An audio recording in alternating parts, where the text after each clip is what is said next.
Hello everyone, कैसे हैं आप सब। स्वागत है आप सबका एमके क्लासेस में। स्टेटमेंट एंड कंक्लूजन हमने स्टार्ट किया था जेकेएसएसबी जूनियर असिस्टेंट के लिए। आपके numerical ability and reasoning section का ये पार्ट है। इसका हमने फर्स्ट पार्ट कर लिया था, आप सबको याद होगा। फर्स्ट पार्ट में हमने जो टोटल 4 केसेस डिस्कस किए थे। आप सबको इस चीज़ में कोई कन्फ्यूज़न नहीं होगी। आल, जब किसी के लिए आल लगता है या किसी के लिए सम लगता है, या फिर नेगेटिव की अगर बात करूँ नो लगता है, या फिर सम नॉट, तो ये चारों के चारों केसेस आपको समझ आ गए होंगे। इसके बेसिस पर दोस्तों मैंने आपको पॉजिटिव यानी कि ऑल और सम के बेसिस पर मैंने आपको एक क्वेश्चन दिया था। अगर आप सबको याद होगा, ये क्वेश्चन था वो आपके सामने। आज हम सबसे पहले ये क्वेश्चन करेंगे, उसके बाद एक केस है नया जो है, आपको इसका पता होगा, ओनली वाला केस। और कभी कभी सम नॉट में लोगों को कन्फ्यूज़न होती है, हम उसको भी थोड़ा सा डिस्कस करेंगे आज। और उसके बाद आज आपके लिए सिर्फ प्रैक्टिस क्वेश्चन हैं, ठीक है। प्रैक्टिस क्वेश्चन आज हम करेंगे। तो चलिए हम आज के वीडियो को स्टार्ट करते हैं, आज की वीडियो को। और सबसे पहले हम ये वाला क्वेश्चन करते हैं, ये होमवर्क के लिए मैंने आपको दिया था। तो ये क्वेश्चन पढ़िए पहले। क्या है स्टेटमेंट्स आपको दी है, क्या बोला गया है, ऑल डॉग्स आर बुलॉक्स। इसका मतलब क्या हुआ कि जितने भी डॉग्स हैं, सारे डॉग्स, ये मैंने अगर डॉग्स बनाए तो सबके सब डॉग्स क्या है, बुलॉक्स, ठीक है। इसी तरह से ऑल का डायग्राम बनाया जाता है। इसके बाद क्या बोला जा रहा है, ऑल बुलॉक्स आर गोट्स। ये सभी के सभी बुलॉक्स क्या है, गोट्स हैं। ठीक, बिल्कुल सेम, मैंने बिल्कुल सही से बनाया है। अब हमें क्या क्या करना है कि हमें चेक करना है कौन कौन सा कंक्लूजन सही है। पहला कंक्लूजन देखो, ऑल डॉग्स आर गोट्स। क्या सभी के सभी डॉग्स गोट्स हैं? ये सभी के सभी डॉग्स दोस्तों गोट्स के अंदर ही आ रहे हैं। सभी के सभी डॉग्स गोट्स के अंदर ही आ रहे हैं, मतलब ये सभी के सभी डॉग्स गोट्स हैं। Option A is the right answer, ठीक है। सेकंड देखिए, ऑल गोट्स आर डॉग्स। क्या सभी के सभी गोट्स, ये सभी के सभी गोट्स, ये बाहर वाला सर्कल है, क्या ये सभी के सभी गोट्स डॉग्स हैं? क्या ये सभी के सभी गोट्स डॉग्स हैं? तो नहीं है। क्यों? क्योंकि अगर इतनी ज़्यादा गोट्स हैं तो इनका सिर्फ थोड़ा सा पार्ट ही, ये छोटा सा पार्ट ही डॉग्स है, ठीक है। ये छोटा सा पार्ट ही डॉग्स हैं। इसीलिए यहाँ पर ऑल गोट्स आर डॉग्स नहीं है, यहाँ पर सम गोट्स आर डॉग्स हैं। यानी कि ऑप्शन 3 यहाँ पे सही होगा, लेकिन 2 यहाँ पर गलत होगा। ऑल गोट्स आर डॉग नहीं है, सम यानी कि जो कुछ गोट्स का हिस्सा है वो डॉग्स हैं, ठीक। फोर्थ देखिए, सम बुलॉक्स आर डॉग्स। कुछ बुलॉक्स डॉग्स हैं। तो अब ये डॉग्स और बुलॉक्स के बीच का आया, ठीक है। अब कुछ बुलॉक्स यानी कि जो ये वाला सर्कल है, इसका कुछ पार्ट, ये वाला पार्ट डॉग्स हैं। यस, ये डॉग्स हैं। एंड ऑप्शन ये सही होगा, सम बुलॉक्स और डॉग्स। अगर यहां पे इस तरह से लिखा होता ऑल बुलॉक्स आर डॉग्स, फिर आप क्या करते, अगर ऑल बुलॉक्स आर डॉग्स बोला होता तो खुद आप डायग्राम देखो, क्या सभी के सभी बुलॉक्स डॉग्स हैं? बिल्कुल भी नहीं। ये जो बाहर का पोर्शन ये तो रह गया, ये डॉग्स नहीं है, सिर्फ ये वाला पोर्शन ही डॉग्स है। तो यहाँ पर ऑप्शन कौन कौन सा सही होगा, फर्स्ट ऑप्शन सही है, थर्ड ऑप्शन सही है, एंड फोर्थ ऑप्शन सही है। ओके, इस क्वेश्चन में कोई भी कंफ्यूजन नहीं होगी। बिल्कुल सिंपल क्वेश्चन दोस्तों मैंने आपको ये दिया था। तो हम अब क्या करते हैं कि अब हम एक केस समझ लेते हैं। एक केस है दोस्तों, वो आपको समझना पड़ेगा, वो है ओनली वाला केस। कभी कभी वो एग्जाम में पूछा जाता है। इसके बाद आपके लिए यहाँ पे डिफरेंट क्वेश्चंस हैं, हम उन क्वेश्चंस को भी डिस्कस करेंगे। अब हम एक बार ओनली वाला केस डिस्कस कर लेते हैं, ठीक है। यहाँ पे अब आपके सामने हम ओनली वाला केस डिस्कस करते हैं। देखो, ये केस आता है दोस्तों ओनली वाला। मतलब क्या है ओनली का, कभी कभी आपको क्वेश्चन में इस तरह से दे दिया जाएगा, ओनली ए आर बी। अब सबसे पहली चीज ये है, आपको इस लाइन का मतलब पता होना चाहिए। इस लाइन को पढ़ के आपको क्या चीज समझ आ रही है, सबसे पहले इस लाइन को पढ़ के आपको क्या चीज समझ आ रही है दोस्तों, ओनली ए आर बी। तो इसका मतलब अगर आप हिंदी में देखो तो आप बोलोगे कि सिर्फ और सिर्फ ए ही बी हैं। तो इसका अगर आपको मैं बोलूं वेन डायग्राम बना के दिखाओ, तो आप क्या बना पाओगे? क्या इसका आप वेन डायग्राम बना पाओगे? अगर मैं आपको बोलूं कि इसका वेन डायग्राम बनाकर दिखाओ आप, तो इसका डायग्राम दोस्तों आपसे नहीं बनेगा। ठीक है, तो आपको करना क्या होगा मैं आपको वो बताता हूँ। जब भी आपको इस तरह का क्वेश्चन, इस तरह का स्टेटमेंट आ जाए ओनली ए आर बी, इसका मतलब ये होता है, इसका मतलब सीधे सीधे ये हुआ, ध्यान से समझिएगा, कि ऑल बी आर ए, इसका सीधे सीधे मतलब ये हुआ। बात समझ आई? बात समझ आई? इसका मतलब ये हुआ ओनली ए आर बी, जब भी स्टेटमेंट में लिखा हुआ होगा उसका, उस लाइन का मतलब होता है ऑल बी आर ए, यानी कि सब के सब बी ए हैं। तो इसका वेन डायग्राम कैसे बनेगा? जितने भी बी हैं वो सब के सब ए हैं। इस तरह से बनाया जाएगा इसका वेन डायग्राम। ठीक है, ये मैं आपको फिर से समझाता हूँ, एक एग्जांपल और देता हूँ। अगर मैं आपको बोल दूँ ओनली चेयर्स आर टेबल्स, जब आपको इस तरह की स्टेटमेंट दी जाएगी तो इसका वेन डायग्राम आप किस तरह से ड्रॉ करोगे दोस्तों? आप इस लाइन का मतलब क्या समझोगे कि सब के सब, यानी कि ऑल टेबल्स, सब के सब टेबल्स चेयर्स है, यानी कि उल्टा कर दोगे इसका, इन दोनों को उल्टा कर दोगे आप, रिवर्स कर दोगे, लेकिन यहाँ पे ओनली की जगह ऑल यूज करोगे। इस लाइन का मतलब ही यही होता है, ऑल टेबल्स आर चेयर्स। तो वेन डायग्राम कैसे बनेगा? वेन डायग्राम यानी कि ऑल टेबल्स, यानी कि जितने भी टेबल्स हैं वो सब के सब चेयर्स है। इस तरह से इसका वेन डायग्राम बनाया जाएगा। ये रहा पहली चीज़ जो आपको पता होनी चाहिए। ठीक, अब आपको कभी भी स्टेटमेंट में ओनली आ जाए तो आपको पता होना चाहिए उसका मतलब आप क्या बनाओगे, सीधे ऑल टेबल्स आर चेयर। तो इस तरह से उसका वेन डायग्राम बनेगा। एक कंफ्यूजन आपकी क्लियर। सेकंड कंसेप्ट पे हम मूव करते हैं। सेकंड चीज़ समझिए। अब दोस्तों काफ़ी लोगों को सम के केस में बहुत ज़्यादा कन्फ्यूज़न आती है, बहुत ज़्यादा कन्फ्यूज़न। क्यों? सम का केस जब तक दो क्वांटिटीज़ के ऊपर है तब तक आपको कोई प्रॉब्लम नहीं है, क्योंकि अगर मैं बोलता हूँ सम ए आर बी, अगर मैं आपको इस तरह से बोलता हूँ तो आप आराम से वेन डायग्राम बना सकते हो कि कुछ ए बी है। ठीक, लेकिन जब मैं सम का केस थ्री क्वांटिटीज़ पर ला लूँ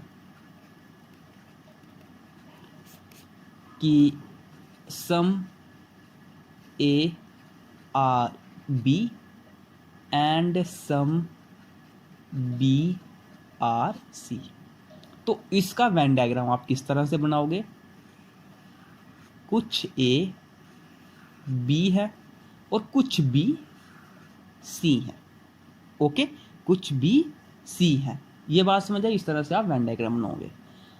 अब यहाँ पर दोस्तों बात ये आती है, अगर मैं आपको कंक्लूजन दे दूं, अब मैं आपको एक कंक्लूजन देता हूँ। ठीक है, इस केस को और अच्छे से समझो, मैं आपको कंक्लूजन देता हूँ।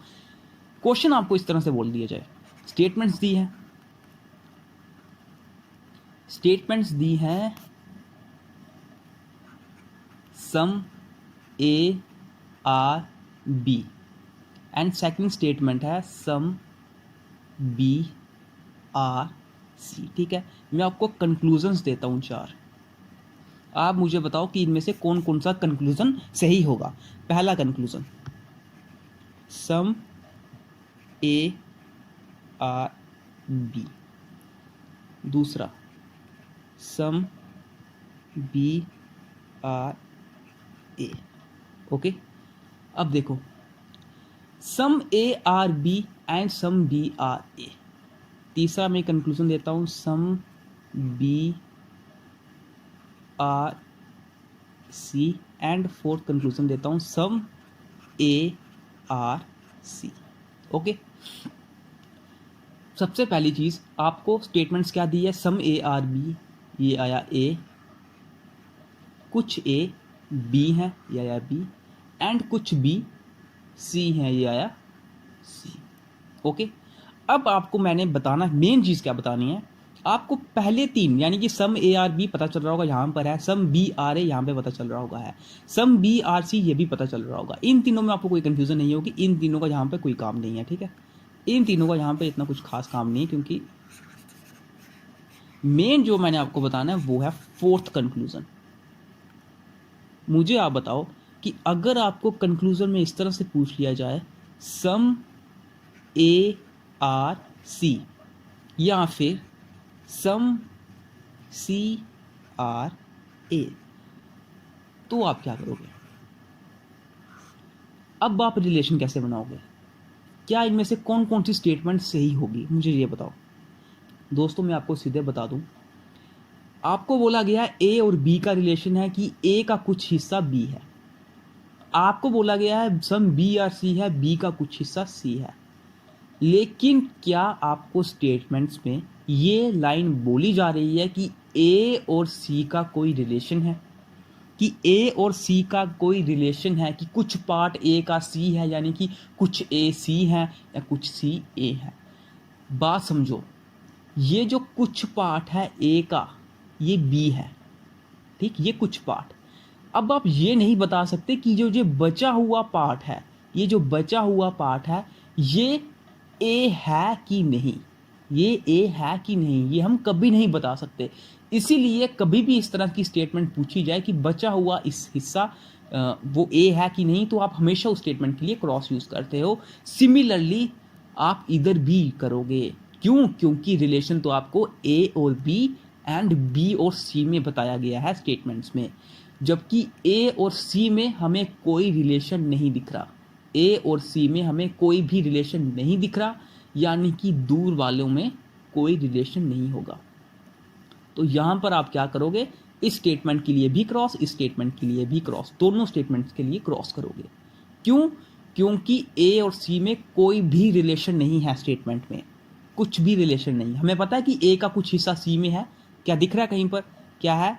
जब नहीं है, जब हमें कुछ नहीं की बात भी नहीं है, यहाँ पर सिर्फ हमें ये बताया गया कि इनके बीच में कोई रिलेशन ही नहीं है। दोस्तों जब इनके बीच में कोई रिलेशन ही ना हो, तो इनके बीच के सब कंक्लूजन्स को आप क्रॉस करोगे, किसी भी कंक्लूजन को आप क्रॉस करोगे। ठीक है, आपको बात समझ आई यहाँ पर? ये थी दोस्तों सेकंड कंसेप्ट जो आपको समझना था सम के ऊपर जब आपको कंफ्यूजन पड़ती है। अब हम इसके बेसिस पे क्वेश्चंस करते हैं, और क्वेश्चन से ये मेरा वादा है, क्वेश्चंस करने से आपको ये चीज़ और अच्छे से बिल्कुल परफेक्ट हो जाएगी। हम क्वेश्चंस की तरफ मूव करते हैं। ये रहा क्वेश्चन आपके सामने, और सबसे पहले आप इस क्वेश्चन को ट्राई कीजिए। वीडियो पॉज करके आप इस क्वेश्चन को ट्राई कीजिए, फिर मैं इस क्वेश्चन को ट्राई करता हूँ, और आप देखिएगा कि आपका जो आंसर है वो सही है कि नहीं। क्वेश्चन पढ़िए पहले। Some books are toys, no toy is rat. किस तरह से रिलेशन बनेगा? कुछ बुक्स क्या है? टॉयज हैं। नो टॉय, ये जो टॉय है इनमें से कोई भी टॉय क्या नहीं है? रेड नहीं है। इनमें से कोई भी टॉय रेड नहीं है। अब आप पढ़ो कंक्लूजन। सबसे पहला कंक्लूजन क्या है? सम बुक्स आर रेड, कुछ बुक्स रेड हैं। अब जिन्होंने अभी वाला मेरा कंसेप्ट पढ़ा, आपको ये चीज़ आराम से समझ आ जाएगी। दोस्तों यहाँ पर हमें स्टेटमेंट्स में कहीं पर भी बुक और रेड का कुछ रिलेशन बताया है, कुछ पॉजिटिव रिलेशन बताया है कि बुक रेड नहीं है या बुक रेड है, यहाँ पर कुछ नहीं बताया है। इवन डायग्राम के थ्रू देखने पर हमें यह पता चल रहा है कि बुक्स का कुछ हिस्सा रेड नहीं है, है ना? बुक्स का कुछ हिस्सा रेड नहीं है, लेकिन हमें ये तो नहीं कुछ बोला गया है। हमें बोला गया है सम बुक्स आर रेड। क्या कुछ बुक्स रेड है? बिल्कुल भी नहीं। क्यों? क्योंकि इनके बीच का हमें कोई रिलेशन बताया ही नहीं है। ठीक। Second thing, some toys are book, कुछ टॉयज बुक्स हैं। क्या कुछ टॉयज बुक्स हैं? बिल्कुल बुक्स हैं। ऑप्शन बी ठीक हुआ। तीसरा देखिए, some books are not red, कुछ बुक्स, ये जो कुछ बुक्स आ रही हैं दोस्तों यहाँ पर, क्या ये रेड नहीं है? बिल्कुल। देखो यहाँ पर ये जो टॉयज का पूरा हिस्सा है, इसमें इतना सा हिस्सा बुक्स का भी आ रहा है, और ये हिस्सा क्या नहीं है? ये हिस्सा रेड नहीं है। डायग्राम के थ्रू बिल्कुल सही बात हुई है, और ये लाइन हमारी कंक्लूजन नंबर 3 बिल्कुल सही हुआ। ओके, बिल्कुल सही हुआ। तो अगर यहाँ पर डायग्राम कुछ इस तरह से होती दोस्तों कि कुछ बुक्स टॉयज हैं, कुछ टॉयज रेड है, इस तरह से होता, तो बुक्स और रेड के बीच के सभी रिलेशन क्रॉस होते, यानी कि ये भी क्रॉस होता, some books are red, and some books are not red, ये भी क्रॉस होता है क्योंकि इन दोनों के बीच का कोई रिलेशन ही नहीं पता है हमें। लेकिन यहाँ पर डायग्राम के थ्रू डायरेक्टली देखने पर हमें ये पता चल रहा है कि जो बुक्स का थोड़ा सा हिस्सा है ये रेड नहीं है, तो हमें यहाँ पर ऑप्शन 3 टिक करना पड़ा। ओके, किसी भी टाइप की कंफ्यूजन आपको यहाँ पर नहीं होनी चाहिए। हम नेक्स्ट क्वेश्चन पे मूव करते हैं। नेक्स्ट क्वेश्चन देखिए, some authors are teachers, no teacher is a lady, यानी कि कुछ ऑथर्स टीचर्स हैं और कोई भी टीचर लेडी नहीं है। कुछ ऑथर्स या ऑथर्स आया, क्या है, टीचर्स हैं, ये टीचर्स आए। No teacher is a lady, एक भी टीचर क्या नहीं है, लेडी नहीं है। बिल्कुल सिमिलरली दोस्तों इससे पीछे वाला क्वेश्चन था, एग्जैक्टली वैसा क्वेश्चन पूछा गया होगा, एग्जैक्टली वैसा question. Some teachers are not ladies, conclusion देखो पहला क्या कि बोला जा रहा है कि कुछ टीचर्स लेडीज नहीं है। देखो क्या यहाँ पर डायग्राम के थ्रू आपको पता चल रहा है कि कुछ टीचर्स लेडीज नहीं है। ये लाइन बिल्कुल सही होगी, क्यों, क्योंकि यहाँ पर डायग्राम के थ्रू देखने पर पता चल रहा है जो ये टीचर का सर्कल है इसमें ये पता चल रहा है कि सभी की सभी टीचर लेडीज नहीं है। इसका मतलब अगर आपके इस बीच का थोड़ा सा पार्ट निकाल दो, कुछ का पार्ट टीचर नहीं होंगे। जब सारे टीचर्स लेडीज नहीं है तो इसका थोड़ा सा पार्ट भी लेडीज नहीं होंगे, तो पहली लाइन बिल्कुल सही हुई, some teachers are not ladies. Okay, second देखिए, सम लेडीज आर टीचर्स, कुछ लेडीज हैं वो टीचर्स हैं। अब यहां पर देखिए कुछ लेडीज टीचर्स हैं, यहां पर जब आप लेडीज और टीचर का रिलेशन देखोगे, इन दोनों में हमें यह बताया गया है कि टीचर और लेडी एक दूसरे से मिलते नहीं हैं, यानी कि कोई भी टीचर लेडी नहीं है। जब कोई भी टीचर लेडी नहीं हुआ तो कोई भी लेडी टीचर नहीं होगी। मतलब यहाँ पर जब नेगेटिव स्टेटमेंट है तो यहाँ पर ये पॉजिटिव स्टेटमेंट क्रॉस हो जाएगी। जब no teacher is a lady है तो सम लेडीज आर टीचर्स नहीं हो सकता। इसको आप वैसे भी कर सकते हो और इसको आप वेन डायग्राम के थ्रू डायरेक्टली देखकर भी कर सकते हो। जब टीचर और लेडीज के बीच में क्रॉस है, यानी कि no teachers are ladies and no ladies are teachers, तो फिर सम लेडीज यानी कि इसका कुछ हिस्सा टीचर कैसे होंगी, नहीं होंगी, तो ये कंक्लूजन ही गलत होगा। ओके, नेक्स्ट क्वेश्चन पे हम मूव करते हैं। क्वेश्चन नंबर 3 क्या बोला जा रहा है, ऑल ट्राइंगल्स आर सर्कल, सब के सब ट्राइंगल्स क्या है, सर्कल है। Okay, no circle is a rectangle, एक भी सर्कल क्या नहीं है, रेक्टेंगल नहीं है। बात समझ आई, एक भी सर्कल रेक्टेंगल नहीं है। ऑल ट्रायंगल्स आर स्फीयर्स, ये सभी के सभी ट्रायंगल्स क्या है, स्फीयर है। तो मैं स्फीयर का भी इधर बना लेता हूं, इसको आप जैसे मर्जी बनाओ, ठीक है, चाहे सर्कल के बाहर के लिए बनाओ चाहे सर्कल के अंदर के लिए बनाओ, कोई प्रॉब्लम नहीं है। कंक्लूजन्स पढ़िए, सम स्फीयर्स आर नॉट ट्रायंगल। दोस्तों यहां पर डायरेक्टली आप रिलेशन निकाल सकते हो। हमें यहाँ पर ऊपर दिया गया था ऑल ट्रायंगल्स आर स्फीयर, यानी कि एक पॉजिटिव बात हमने पढ़ा था ना, ऑल एंड सम क्या होते हैं, पॉजिटिव स्टेटमेंट्स होती हैं, एंड नो सम नॉट कौन से होती हैं, नेगेटिव स्टेटमेंट होती है। इन दोनों मतलब कि आप पॉजिटिव से नेगेटिव कभी नहीं जा सकते एंड सिमिलरली नेगेटिव से पॉजिटिव कभी नहीं जा सकते। ऐसा कुछ आ जाए स्टेटमेंट से कंक्लूजन, अगर आपको पॉजिटिव से नेगेटिव या नेगेटिव से पॉजिटिव जाना पड़े तो आप सीधे क्रॉस कर दोगे उस कंक्लूजन को। तो आप यहाँ पे डायरेक्टली इस कंक्लूजन को क्रॉस कर सकते हो। क्यों? क्योंकि यहाँ पर आपको स्टेटमेंट पॉजिटिव दी गई है, ऑल ट्रायंगल्स आर स्फीयर, आप बोल रहे हो कि सभी के सभी ट्रायंगल स्फीयर हैं, और यहाँ पे आप बोल रहे हो सम स्फीयर्स आर नॉट ट्रायंगल, कि कुछ स्फीयर ट्रायंगल नहीं है। तो यहाँ पर ये नेगेटिव स्टेटमेंट हुई है ना, ये नेगेटिव स्टेटमेंट हुई, तो नेगेटिव से पॉजिटिव हम कैसे जा सकते हैं, नहीं जा सकते हैं, तो क्रॉस यहाँ पर डायरेक्टली बन जाएगा। सेकंड पढ़िए, no rectangle is a sphere, एक भी रेक्टेंगल स्फीयर नहीं है। क्या यहाँ पर अगर हम रेक्टेंगल को देखें एंड स्फीयर को देखें, रेक्टेंगल और स्फेयर को एक बार देखो यहाँ पर, क्या एक भी रेक्टेंगल दोस्तों स्फेयर नहीं है? क्या एक भी रेक्टेंगल स्फेयर नहीं है? तो यहाँ पर दोस्तों आप इसके रिलेशन के बारे में कुछ भी नहीं जानते। क्यों? यहाँ पर अगर आप तीनों स्टेटमेंट्स पर देखो, क्या यहाँ पर कहीं पर भी आपको ये बोला जा रहा है कि रेक्टेंगल और स्फेयर किसी टाइप का रिलेशन बना रहे हैं एक दूसरे से? यहाँ पर अगर आप डायग्राम में भी देखो तो यहाँ पर बोला जा रहा है कि कोई भी रेक्टेंगल स्फेयर नहीं है।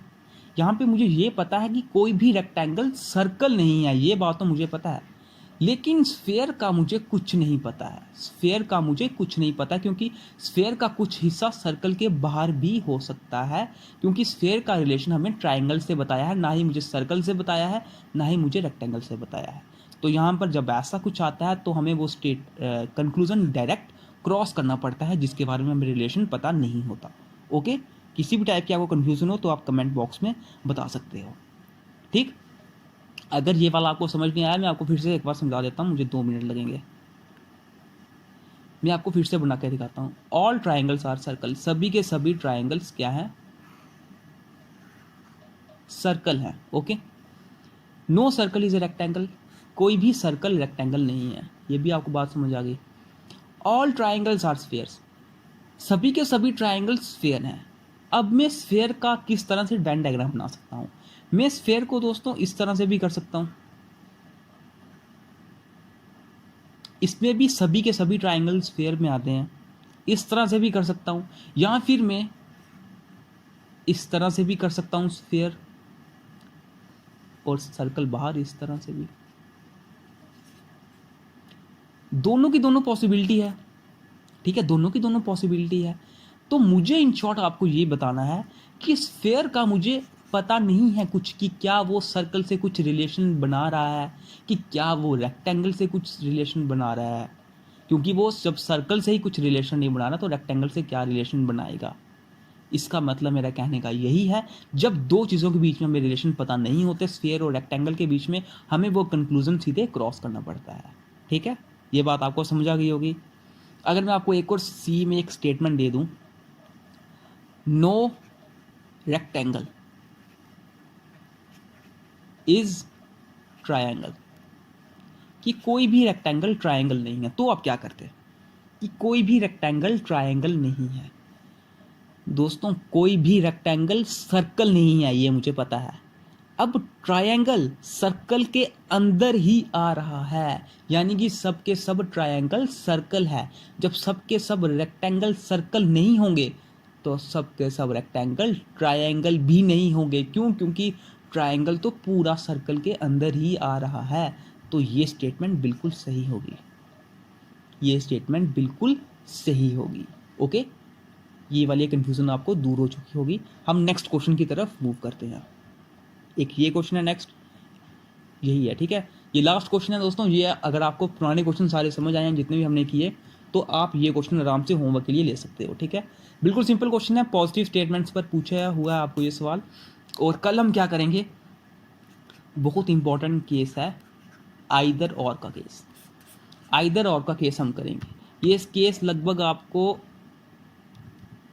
इस तरह के केसेस में ज़्यादातर पूछे जाते हैं, कि जिसमें आपको जो दो क्वांटिटीज़ होती हैं ना वो बिल्कुल सेम होती हैं, लेकिन इसमें कुछ कंडीशंस होती हैं, वो जब कंडीशंस मैच करती हैं तभी आपका आइदर और का केस बनता है। ठीक है, तो कल हम आइदर और का केस समझेंगे और मिलते हैं फिर आपसे अब नेक्स्ट वीडियो में। ये क्वेश्चन आप होमवर्क के लिए ले सकते हो, आराम से कर सकते हो अगर आपको पुराने सारे क्वेश्चन अच्छे से समझ आए हैं। और मिलते हैं आपसे अब नेक्स्ट वीडियो में स्टेटमेंट्स एंड कंक्लूजन्स के नेक्स्ट पार्ट के साथ।